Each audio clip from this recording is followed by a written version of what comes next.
আসসালামু আলাইকুম ভিউয়ার্স, স্বাগত জানাচ্ছি আমার চ্যানেল মারুফাস ক্রিয়েশনসে। আজকে আমি আপনাদের দেখাবো খুবই মজাদার টাকি মাছের ভর্তা। আর এটা আমি একটু অন্যভাবে করেছি। আমি এখানে এটা হাতে ডলে ভর্তা করেছি। এছাড়াও আমি কিন্তু বেটেও একটা করেছি। আপনারা যদি বেটে যেটা করেছি সেটা রেসিপি চান অবশ্যই আমাকে কমেন্ট করে জানাবেন। তবে আজকে আমি হাতে ডলে যে ভর্তাটা করেছি সেটা রেসিপি আপনাদের সাথে শেয়ার করব। তো চলুন শুরু করা যাক।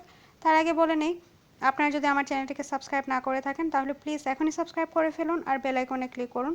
তাহলে আমার পরবর্তী সকল রেসিপির আপডেট আপনারা সাথে সাথেই পেয়ে যাবেন। তো প্রথমে যা করতে হবে তা হলো, আমি একটা কড়াই গরম করে তাতে খানিকটা সয়াবিন তেল নিয়ে নিচ্ছি। আপনারা যদি মনে করেন এই পর্যায়ে কিন্তু সরিষার তেলও দিয়ে নিতে পারেন।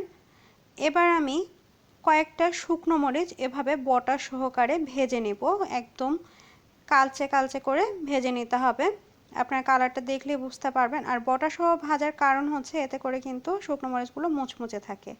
এবার সেই কড়াইটাতে আমি এরকম টাকি মাছ নিয়ে নিয়েছি একটু বড় সাইজের। তো সেগুলোকে দিয়ে দিচ্ছি। আর মাছ ভাজার নিয়ম হচ্ছে যে কড়াইটাকে কিন্তু হাই হিটে থাকতে হবে এবং মাছটা দেওয়ার সাথে সাথে উল্টে দিতে হবে, এতে করে কিন্তু মাছটা লেগে যাবে না। তো আমি যখন মাছটা ভাজছি তখন কিন্তু এর মাঝে আমি কোনো মশলা দেইনি, অর্থাৎ কোনো লবণ হলুদ কোনো কিছুই দেইনি। আপনারা যদি মনে করেন সামান্য একটু লবণ হলুদও মাখিয়ে নিতে পারেন। তবে যেহেতু আমি এটা ভর্তাই করব এবং এতে আমাকে লবণ দিয়ে নিতে হবে, তাই আমি এখানে নতুন করে কিছু দিচ্ছি না। আমি নর্মালি মাছটাকে পোড়া পোড়া করে ভেজে নেব। তো দেখতেই পাচ্ছেন। আর এই পর্যায়ে কিন্তু যখন মাছটা একটু একটু সেদ্ধ হয়ে যাবে তখন যে স্প্যাচুলা বা খুন্তিটা আছে এটা থেকে একটু খুঁচিয়ে খুঁচিয়ে দিতে হবে, যাতে করে ভিতরটা পর্যন্ত মাছের একদম পোড়া পোড়া করে ভাজা হয়ে যায়। তো দেখতেই পাচ্ছেন আমি এভাবে খুঁচিয়ে খুঁচিয়ে দিচ্ছি যাতে করে একদম মাছটা একটু আলগা হয়ে যায় আর ভেতরটা পর্যন্ত ভালো মতো ভাজা হয়ে যায়। তো আমি একদম পোড়া পোড়া করে ভেজে নিচ্ছি। আপনারা দেখতেই পাচ্ছেন যে এটা কিন্তু পোড়া পোড়া হয়ে আছে। এই পর্যায়ে চুলার জালটা কিন্তু আমি মিডিয়াম টু লো ফ্লেমে রেখেছি এবং এটা ভাজতে আমার প্রায় 20 থেকে 25 মিনিটের মতো সময় লেগেছে। তো জালটা কিন্তু মিডিয়াম লো ফ্লেমে রাখতে হবে। যখন এটা হয়ে গেছে তখন আমি চুলার জালটা বন্ধ করে একটু মোটামুটি ঠান্ডা করে নিচ্ছি, যাতে করে আমি হাত দিয়ে কাঁটা ছাড়িয়ে নিতে পারি। তো এখানে টাকি মাছের সবথেকে প্লাস পয়েন্ট হচ্ছে যে এখানে কিন্তু খুব বেশি কাঁটা নেই। তো আমি মাঝখানের যে কাঁটাটা আছে সেটা বের করে নিচ্ছি। আর যে ছোট ছোট কাঁটাগুলো আছে সেগুলো কিন্তু যখন আমি মাছটাকে ভেজে নিয়েছি তখন মোটামুটি কুড়মুড়ে হয়ে গেছে। তো আমি এভাবে কাঁটাগুলো ছাড়িয়ে নিচ্ছি, যেটা একটু বড় বড় কাঁটা সেটা চেপে চেপে আমি বের করে নিয়েছি। এবার আরেকটা প্লেটে আমি কয়েকটা শুকনো মরিচ নিয়ে নিয়েছি, যেগুলো আমি ভেজে নিয়েছিলাম সেগুলো নিয়ে নিচ্ছি। আর নিচ্ছি কুচো করা রসুন আর সামান্য একটু লবণ। আমি এখানে কতটুকু পরিমাণে নিয়েছি উপকরণগুলো আমি ডেসক্রিপশন বক্সে দিয়ে দিব। এবার খুব ভালো মতো হাত দিয়ে কচলে ডলে নিতে হবে মরিচগুলোকে।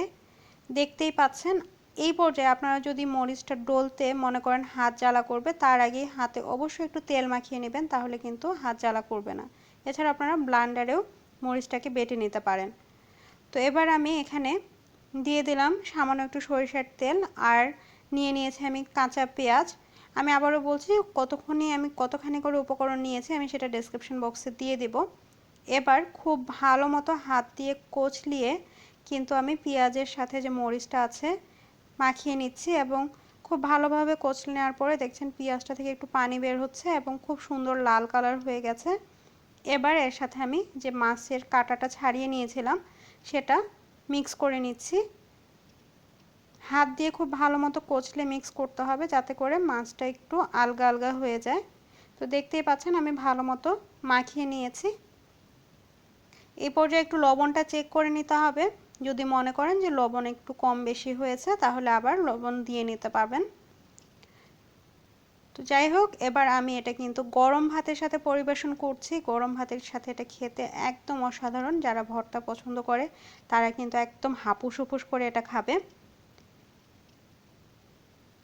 তো তৈরি হয়ে গেল খুবই সহজে টাকি মাছের হাতে ডলা ভর্তা।